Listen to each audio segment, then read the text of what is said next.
Day 2 studio, scene 2, take 1. So much of the ride is the struggle of taking on a challenge that you maybe didn't think that you had the ability to complete, but it really is about doing your personal best and not about finishing in any certain amount of time or even riding every single mile. Go! Nicely done, nicely done! The event is structured to provide a ton of support. It's a beach party at lunch!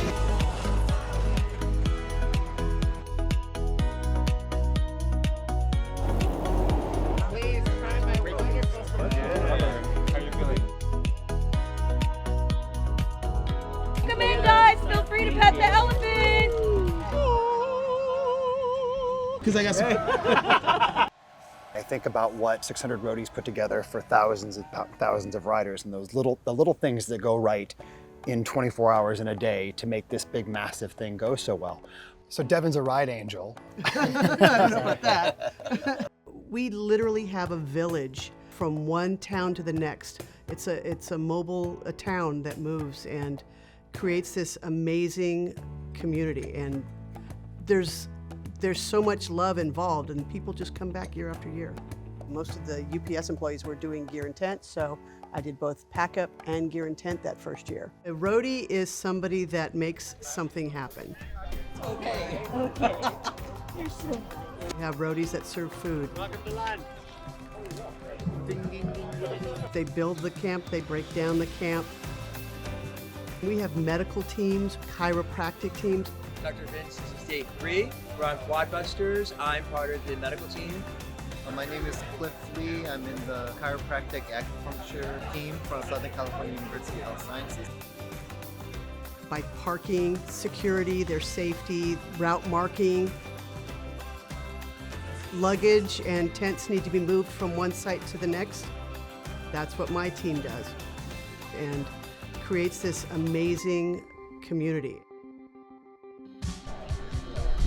The roadie isn't there, we are suffering because they are so important. They are the backbone to this ride. It's day 2, I think. We're here for you, and we're happy to help you. I rode for 5 years, then took some breaks in there, and I became a gear and tent roadie. My wife is a roadie, and she's going to be on the bike tech team. It rejuvenates my soul. There's so much love involved, and people just come back year after year.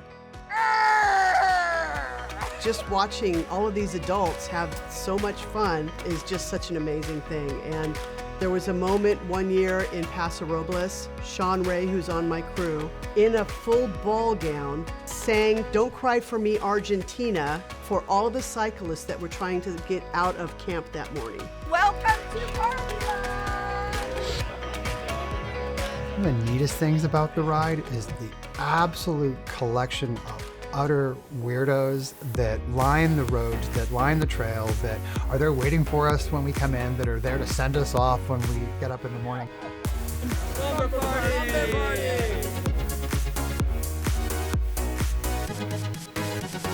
It might be my favorite thing about it is that I've never felt more comfortable in my weird.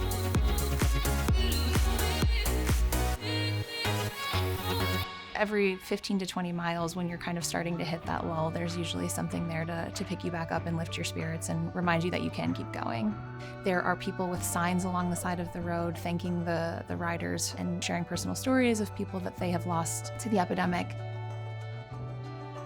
There is the cookie lady. The Sisters of Perpetual Indulgence are there one day handing out strawberries. Day 5 is Red Dress Day, or what was originally Dress in Red Day. With the intention of being and representing the AIDS ribbon going down the coast, and the vision of just the red going up. Of course, Dress in Red Day has turned into Red Dress Day. But it has become essentially a fashion show.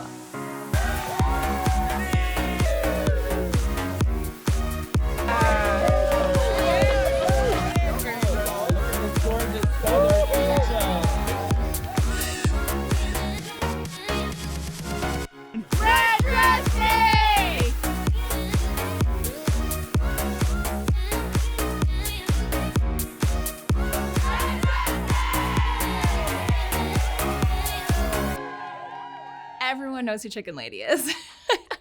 Chicken Lady is a ride celebrity, as we would say. You can't say that AIDS LifeCycle without thinking of Chicken Lady. I mean, you just can't. This was my first ride with my helmet, with the chicken on it, and my friends threw me a party at the closing ceremonies. Back in 1994, when I heard of the ride, it just overwhelmed me to think that a group of people would ride their bicycles from San Fran to LA. This is what I wore at Lake Achuma in 1994. This was the birth of the Chicken Lady. I don't think it still fits. This is my red dress. Oh my gosh, I could still fit into this one. Red Dress Day is a lot of fun for a lot of the riders. I've done the AIDS walks, and I've done the dance-a-thons. And I thought, well, I could challenge myself and do the bike ride. I had a fundraising party at my house, and excuse me if I get a little emotional, I had a friend, Mark, brought over the chicken on my helmet, and he was HIV. He passed away a couple months later. So in memory of him, I thought, as an angel, you're going to be getting me up those hills. Tent tags from every ride. I don't throw anything away. My roommate's daughter got me the famous glasses that everybody sees I've had for 30 years. And then I was at a carnival and I saw this chicken purse, and I thought, well, everybody's wearing a camelback. I want a chicken back. Lori Jean says, Ken, you are just bringing so much joy to the ride with your energy. Can I call you Chicken Man or Chicken Lady? And that's how Chicken Lady came to be in 1995. For the first few years I was riding, I was doing 5 rides a year, and I had to raise, up to $20,000 per year. So I produced these calendars. They sold like hotcakes, and I was able to reach my pledge goals for each ride with these crazy calendars. I had a pannier that I had full of chicken eggs and chicken accoutrements. Going up a hill, you're just pedaling and you're looking at the road and you go, oh, there's a gum wrapper. Oh, there's a cigarette butt. And I thought, well, how fun would it be to put a chicken along the side of the road? And, oh, a chicken. And then the stories I hear throughout the day after that is, Chicken Lady, you helped me get up the hill because you put that chicken on the side of the road. Be kind and merciful. Let no one ever come to you without coming away better and happier. Mother Teresa. I helped her last year do her eggs on the morning, putting them on the bikes. It was the first year I got to do it that she asked me. It's so much fun to see this little army of people coming out and putting the eggs on everyone's bikes that night. But she's just such a cheerleader for everyone. But doing that one little day of putting the eggs on and watching people's face when they come out the next morning, that was kind of priceless. I rode up until COVID. Unfortunately, there was health issues, and the doctor would not let me continue riding. So they've let me come along as the emotional support chicken. Yay, riders! Ride safe! Which I am happy with. I'm doing my joy, but not on the bike. Somebody sent me an Elvis chicken hat.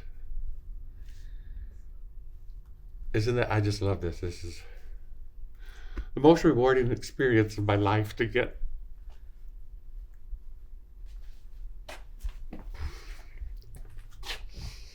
Yeah. When I get these things, I cherish them. And I remember the person's face in the moment that it happened. And some of them are not around anymore. I wish he was still with me, my friend. But this AIDS took him way too soon. Well, I have unfortunately been around since day one of the HIV crisis. And I was unfortunately going to several funerals a week. And when people come together to do a physically challenging experience, it overwhelms me that these people could be doing a cruise. They could be taking a trip to Europe. They chose to do the ride. and such admiration to see people from all walks of life. I cherish every moment and every year and every smile and every ache, every pain, every hill. The people I've met, it's the most rewarding experience ever. And I'm sad it's over. Yeah, I'm going to miss it. Yes. But they will be forever in my heart. Forever.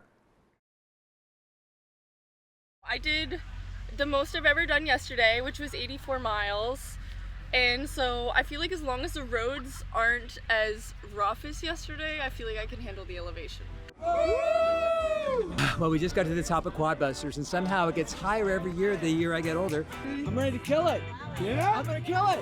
Big thighs, save lives, you got this. One of my colleagues always says that you can do good work, but you could have fun while doing it, and it really does, I think, articulate the joy that the community infuses to our activism. And it's really like a beautiful experience to see that people are working hard and fighting for something they believe so deeply in, but infusing their unique brand of creativity and personality into it. Welcome to Bradley School! Yay! Hi, welcome to lunch, Bradley School. There's the amazing Bradley School that hosts a barbecue. We're at Bradley High School, and we just had a double cheeseburger, the best cheeseburger in the world, and it's a great fundraiser for this elementary school and community. Eat burgers! The riders and roadies participate in and raise money for the school's art and science programs. So AIDS LifeCycle, even though maybe it started as like this insular thing for the community that was fighting for HIV and AIDS programs, has really had this like mycelial effect on the communities that we ride through. The people that have been touched by AIDS LifeCycle are not just the people who participate directly. Historically, the culture of Bradley has always been about service and being inclusive. This event speaks to that. We really hope and we feel that the ALC community feels welcomed and supported by us. We are super excited for the AIDS ride. Like every single year, we always prep for it months in advance, 6 months in advance. We start making buttons, postcards. We're always really hyped about it. This is my 4th year now. We usually sell postcards and buttons. My design was stemmed off of the California native wildflowers, the state flower, which is the California poppy. And I said, let your legacy bloom, because people are leaving behind the legacy that they're gonna have here. They showing how much they care about the movement. Bradley School Rock! I think at the the most important level, it's bringing fundraising and awareness to AIDS and HIV. But really, when you boil it down, it's all about people helping people and us providing a service to the ALC community. Being a small school district, we have limited staff, so we're allowed with these funds to bring in music instructors for all students available. We have art instruction. We really believe in the whole child, so bringing in art and music along with sports and enrichment opportunities that take kids beyond our school, that's really important to us. So those are just some examples of the funds that were used. All that money goes to field trips. Like, we went to ACI Jet, we went to science camp. I just want to thank the ALC community for their support of Bradley over the years, from when it started at the post office on a little grill to what it is now at the Bradley School. We just say thank you. The riders are really nice. They're some of the most friendliest people I've ever met in my life. I don't know how they're so energetic with like biking 545 miles. Like, it's insane. We love Bradley School! Everyone talks about the love bubble. My now husband was a rider 4 years ago, and I got to, as a fan, as a loved one, got to kind of follow along on his ride. And at night I would check in with him because that was the only time we could talk. And on day 3, about halfway through the day, I got an email congratulating me on signing up for next year's ride. And at the end of the day, I was able to call him and I asked him why. And it was the first time I'd ever heard anybody reference the love bubble. And when he said it, I thought, all right, I'm not doing this ride, a love bubble. And he said, you'll understand when you get out here, but It was the reason he signed me up was not because he thought I would enjoy riding a bike. I hadn't done that like most people in a long time. Was he knew that I was really looking to find a consistent amount of really quality supportive time around other queer people. The love bubble for me is receiving nothing but love and hugs from perfect strangers and for friends that I've known for years. They call it the love bubble. It's a week of people being kind to each other for 7 days, not caring about that person's background, and there is nothing in that outside world. It's just us. My first ride was in 2016. I was coming all the way from Spain. It was my first time in the US, in California, and as soon as I got here, it was overwhelming. From, sitting in the dining area and having people reaching out to you, people sharing their story, a lot of vulnerability around, which I can't find my word for it, but I definitely felt it. I know it's coming to an end. The biggest thing that is going to be missed is the love bubble and the community that we have built around the ride itself. I want to see what it's all about. I want to feel, because that's what drew to me, is that just the caringness. I just want to feel like that physical, because I see it, kind of the embrace, but I want to feel it, what it's like.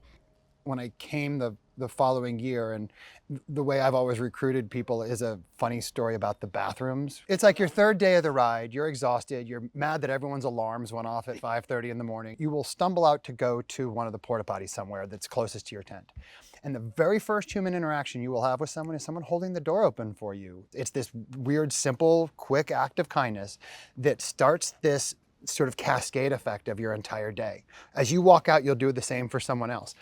And it's this weird ripple effect of kindness and niceness that starts to play out throughout the whole day. And then at the end of the day, the last thing before you crawl into your tent, you'll be coming back from the bathroom and you'll hold the door open for the person as you like are leaving the bathroom and somebody's walking in. It's the last thing you'll do. The last human interaction you'll have is paying forward that kind moment that someone paid you at the beginning of the day. Yeah. All of it, every minute, every hour, every second. I am excited to see the first year riders. I'm excited to see, the people that have been in the ride for years. I'm excited to just say goodbye, to the ride. I know there's things that are going to happen, next year, but the ride as we know it is not going to be the same. So I'm looking forward to the opportunity to say thank you every day. Thank you to Quadbuster. Thank you to Evil Twins. Thank you to the Artichoke Stop. I mean, literally, I could go on and on and on, but I am looking forward to every second of this ride.